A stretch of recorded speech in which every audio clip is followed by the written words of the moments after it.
का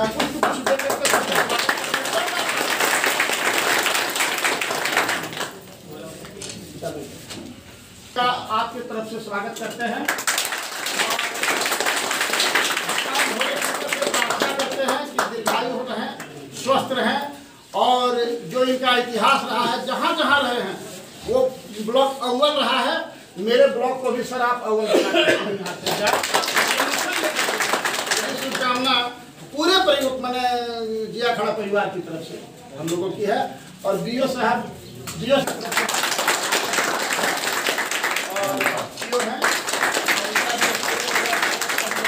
स्वागत करते हैं आप लोगों की तरफ से। ये लीजिए और आशीर्वाद हम लोगों पर दया दृष्टि बनाए रखिए। जी सर, आज का चुनाव प्रक्रिया के बारे में बताइए क्या है? आज हम लोग झारखंड राज्य निर्वाचन आयोग से 14 तारीख से 20 तारीख तक निर्धारित किया है। प्रत्येक दिन 2 पंचायत में हम लोग जा करके सबसे पहले मुखिया का शपथ कराते हैं, उसके बाद सभी निर्वाचित वार्ड मेंबर का शपथ कराते हैं, उसके बाद उप मुखिया का चुनाव कराते हैं। उसी के तहत आज जियाखड़ा पंचायत का फर्स्ट टाइम में था, जिसमें कि उप मुखिया अरुण कुमार यादव निर्वाचित हुए हैं। लेकिन इनको जो प्रतिद्वंदी तो 3 अंजू देवी जिनको 3 मत प्राप्त हुआ और अरुण कुमार यादव को 8 और 1 मत जो है रिजेक्ट हुआ।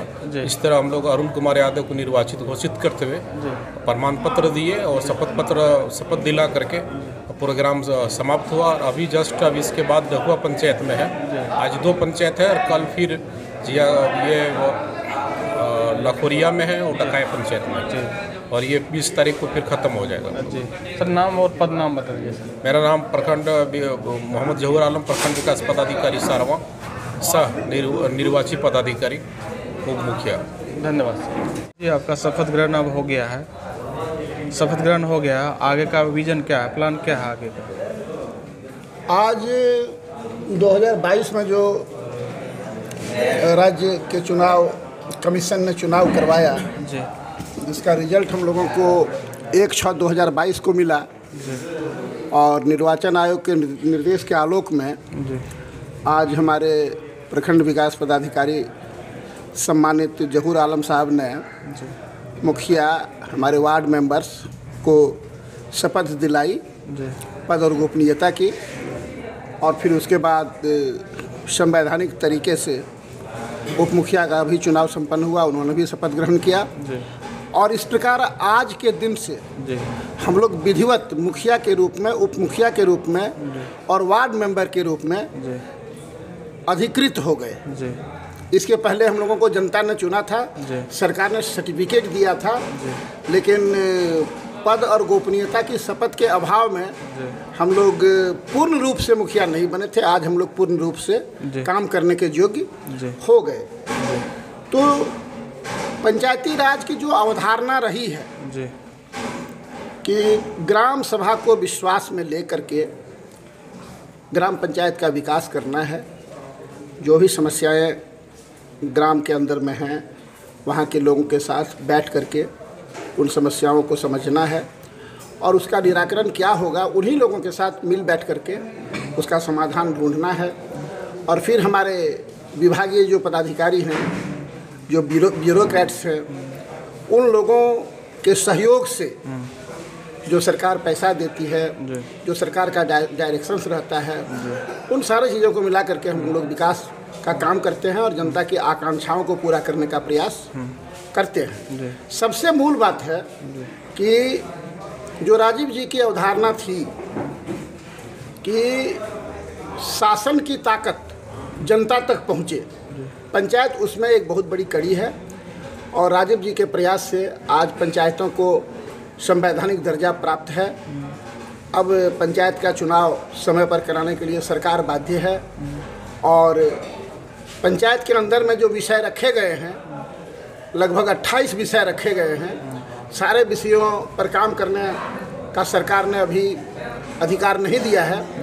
लेकिन कालांतर में मैं समझता हूं कि जब संविधान में वो सारी चीज़ें हैं और राज्य सरकार को अधिकृत कर दिया गया है कि आप आवश्यकतानुरूप पंचायतों को उन सभी अधिकारों से अलंकृत करें ताकि वो जनता की आकांक्षाओं को पूरा कर सकें, तो जनता मांग करेगी जनता सवाल सरकार से करेगी और गाहे बगाहे जो भी समय लगे, लेकिन सारे विभागों की जवाबदेही पंचायत को मिलेगी और बहुत बेहतर ढंग से काम हो सकेगा। जी, आपको प्रथम प्राथमिकता क्या होगा? आप जीत गए हैं तो मेरी प्राथमिकता, सबसे पहले मेरी प्राथमिकता है कि जो संस्थाएं हमारी चल रही हैं, जैसे हमारे स्कूल हैं वो चल रहे हैं, तो वो अच्छे तरह से काम करें।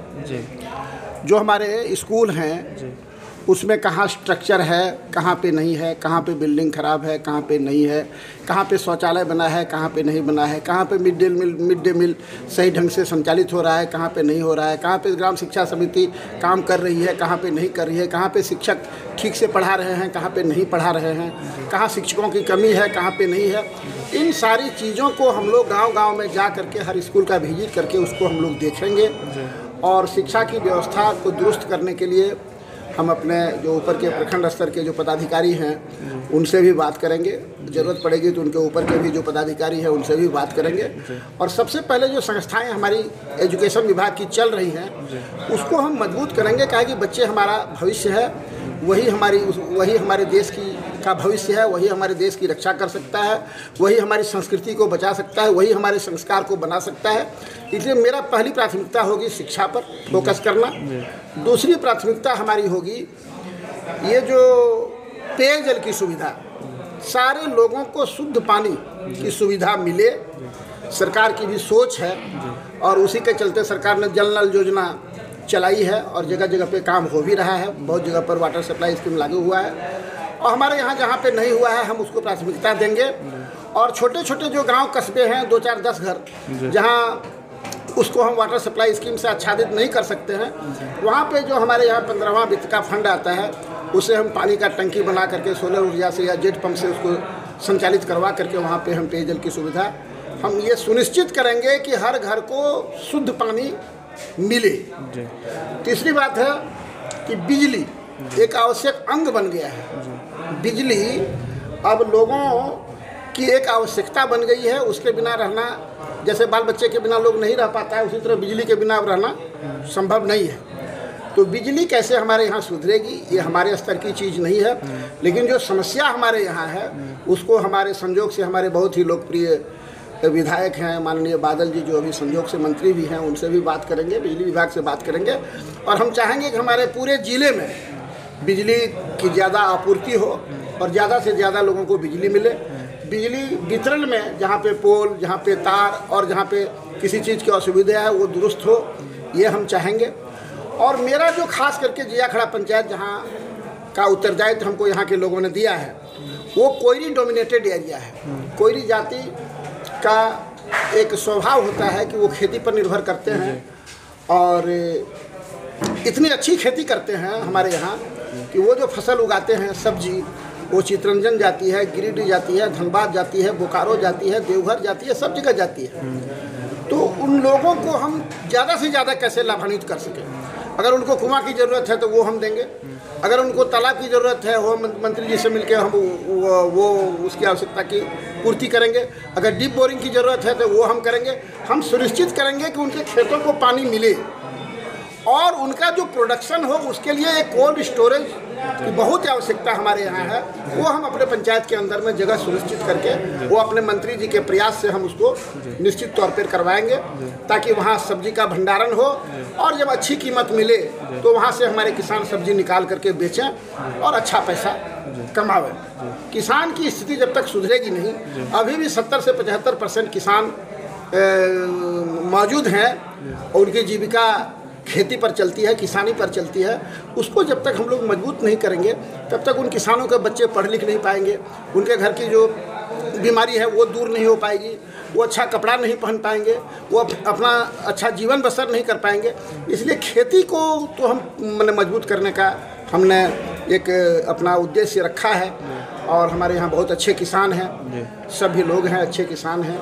और शेड्यूल कास्ट और शेड्यूल ट्राइब के लिए बहुत सारी योजनाएं जो सरकार ने चलाई है और माइनॉरिटीज़ के लिए काफ़ी सारी योजनाएं हैं। उन योजनाओं का अभाव, उन योजनाओं की जागरूकता का अभाव हमारे क्षेत्र के लोगों के बीच में है और हम प्रयास करेंगे कि अपने BDO साहब से, अपने CO साहब से, अपने DC साहब से उसकी जो किताब निकली है वो ज़्यादा से ज़्यादा संख्या में उस किताब को हम मंगवावें और लोगों के बीच में वितरण करें। जगह जगह पे हम गोष्ठी करें schedule caste, schedule tribe, minorities के बीच में कि सरकार ने आपके लिए कौन सी योजनाएं चलाई हैं लाभकारी। बहुत सारी वेलफेयर योजनाएं हैं, स्कॉलरशिप मिलता है, रिजर्वेशन का लाभ कैसे लिया जा सकता है, एजुकेशन में कहाँ कहाँ उन लोगों को फैसिलिटीज़ मिलती है, बीमारी की अवस्था में उनको कहाँ कहाँ फैसिलिटीज़ मिलती है, पंप सेट वगैरह बढ़ता है वहाँ पे कहाँ कहाँ फैसिलिटीज़ मिलती है। सारी मैं समझता हूँ कि सरकार ने जितनी योजनाएं शेड्यूल कास्ट, शेड्यूल ट्राइब और माइनॉरिटीज़ के लिए बनाई हैं, उन योजनाओं की सिर्फ हम जानकारी देने में अगर सफल हो गए तो मैं समझता हूँ कि एक बहुत बड़ी हम जीत हासिल कर लेंगे। जानकारी अगर हो जाएगी तो निश्चित तौर पे वो सुविधा उनको हासिल होगी।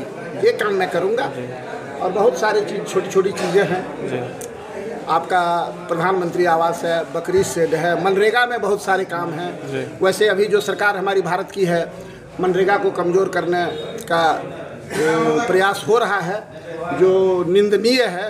कहा कि मनरेगा ही एक ऐसी योजना है, एक ऐसा एक्ट है जो सोनिया जी ने उसको पास करवाया और उसमें उनकी उम्मीद थी कि जो पैसा वहाँ से आता था तो बड़े बड़े लोग खा जाते थे, तो मनरेगा के माध्यम से अगर काम होगा तो हमारे जो गरीब तबके के लोग हैं उसको आमदनी होगी, और अगर 2 पैसा खाएंगे तो वो खाएंगे, बड़े लोगों के जेब में पैसा नहीं जाएगा, गरीब लोगों के जेब में पैसा जाएगा, ताकि उनका जो पारिवारिक स्तर है उसमें बढ़ोतरी हो, वो भी अच्छी तरह से जी सकें।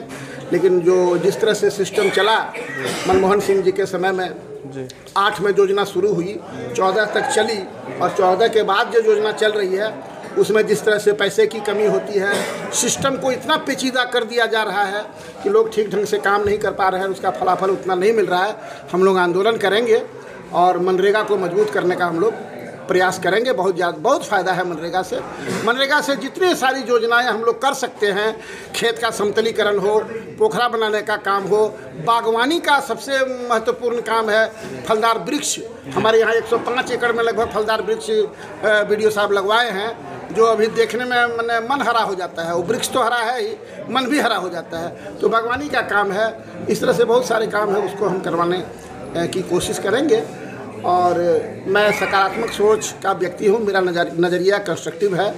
मैं हर गांव में जाऊंगा और सबसे बड़ी प्राथमिकता मेरी है कि मैं ग्राम सभा कराना सुनिश्चित कराऊंगा। बिना ग्राम सभा के मैं कोई भी काम, चाहे कितना ही दबाव हो, मैं करने के लिए तैयार नहीं हूँ। न तो मैं अपने कार्यकारिणी समिति की बात मानूंगा, न मैं अपने किसी बड़े अफसर की बात मानूंगा।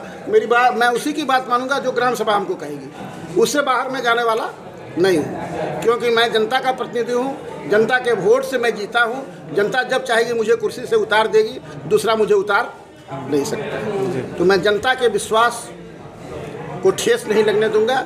हर गांव में ग्राम सभा करूंगा, सरकारी नियम के मुताबिक करूंगा, सरकार की जो योजनाएं हैं उनको वहां तक पहुंचाऊंगा और उनसे सुझाव लेकर के, समाधान पूछ करके, और अपने जो हमारे अफसर हैं, बड़े अफसर हमारे हैं, उन लोगों के साथ कोऑर्डिनेशन करके हम विकास करेंगे। पंचायत की जनता को क्या कहना चाहेंगे? पंचायत की जनता को हम यही कहेंगे कि आप अपने अधिकार को समझें और समाज में शांति और सौहार्द बना करके रखें। विकास की पहली शर्त है शांति और प्रेम। समाज में बहुत तरह के लोग रहते हैं, हिंदू, मुस्लिम, सिख, ईसाई, पारसी, यहूदी, बौद्ध, जैन, सारे लोग रहते हैं, बंगाली रहते हैं। जाति के स्तर पर भी आप देखेंगे तो बहुत सारी जातियां रहती हैं, लेकिन सब मिलके यूनिटी बिटवीन डाइवर्सिटी, मतलब विविधताओं के बीच एकता, यही हमारे हिंदुस्तान की पहचान है, यही हमारे हिंदुस्तान की खूबसूरती है। और हम अपने क्षेत्र के लोगों को कहना चाहेंगे कि आप शांति बना करके रखें, भाईचारगी बना करके रखें, और जो आपके वोट की कीमत है, जो आप मुखिया बनाते हैं, MLA बनाते हैं, MP बनाते हैं, उसको पहचानिए और जनता हो करके आप अपने मुखिया से सवाल करिए कि आपने वोट के समय में ये वादा किया था, उन वादों का क्या हुआ? मेरा कुआं क्यों नहीं बना, मेरा इंदिरा आवास क्यों नहीं बना, मेरा पेंशन क्यों नहीं हुआ? अगर आपके पास एमएलए जाता है तो उसको पूछिए, एमपी जाता है तो उसको पूछिए। और जब तक आप अपने वोट की कीमत नहीं पहचानेंगे तब तक आपका विकास होने वाला नहीं है। आज तक अगर लोग दूसरे ने ठगा है तो उपेंद्र राय भी आपको ठगेगा। आप वोट दिए हैं तो आप कॉलर पकड़ करके मुझसे काम करवा लीजिए। ये इतना जागरूक तो मैं करना जरूर चाहूँगा। धन्यवाद। Thank you.